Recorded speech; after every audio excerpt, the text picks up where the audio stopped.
a cellar beneath Parliament, barrels of gunpowder hidden in the shadows, a king marked for death, and one of the most infamous plots in English history. On the night of the 4th of November 1605, a soldier named Guy Fawkes was discovered guarding 36 barrels of gunpowder, enough to tear the heart out of England's government in a single blast. But how did the kingdom reach this moment of desperation? To understand the plot, we must look at the world of early Stuart England. King James I had ascended the throne in 1603. English Catholics hoped he would ease the harsh penalties they faced under Elizabeth I. Instead, persecution grew worse. Recusants fined, priests hunted, families forced to worship in secret, tensions boiled, and some chose rebellion. The leader was Robert Catesby, charismatic, devout, and ruthless. Alongside him were Thomas Percy, Thomas Wintour, the Wright brothers, and soon, Guy Fawkes. A soldier hardened by war and skilled with explosives.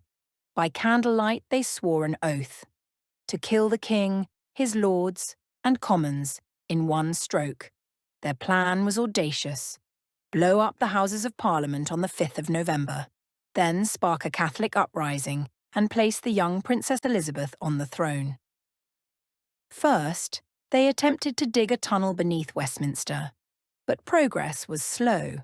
Instead, they rented a storage room directly under the House of Lords.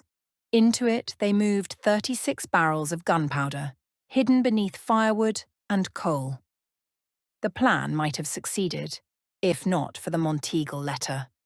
In late October, Lord Monteagle received a mysterious warning, urging him to avoid the opening of Parliament. The letter was shown to Robert Cecil, the king's spymaster. Was it a genuine betrayal? Or, as some later claimed, a clever trap to expose Catholics once and for all? On the evening of the 4th of November, soldiers searched the Undercroft. There they found Guy Fawkes, cloaked, armed with matches and fuses. He was arrested and dragged before the king. Under torture, Fawkes endured days of agony before revealing his true name, Guido Fawkes. His signature, once strong, became a trembling scrawl. Meanwhile, the other conspirators fled.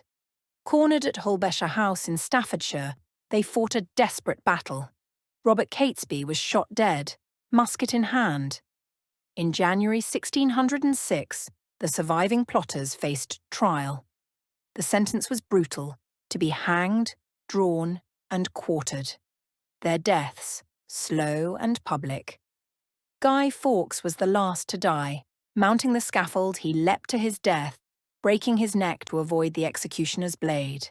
Yet it was Fawkes's name that history remembered, his face that became the symbol. The 5th of November was declared a national day of thanksgiving. For centuries, bonfires blazed and effigies of Fawkes burned. Today, the cry still echoes, "Remember, remember the 5th of November." But was the Gunpowder Plot truly the work of desperate men? Or was it carefully allowed to unfold, a chance for James and his ministers to tighten their grip on power? More than 400 years later, the mystery of the plot still lingers in the smoke of history.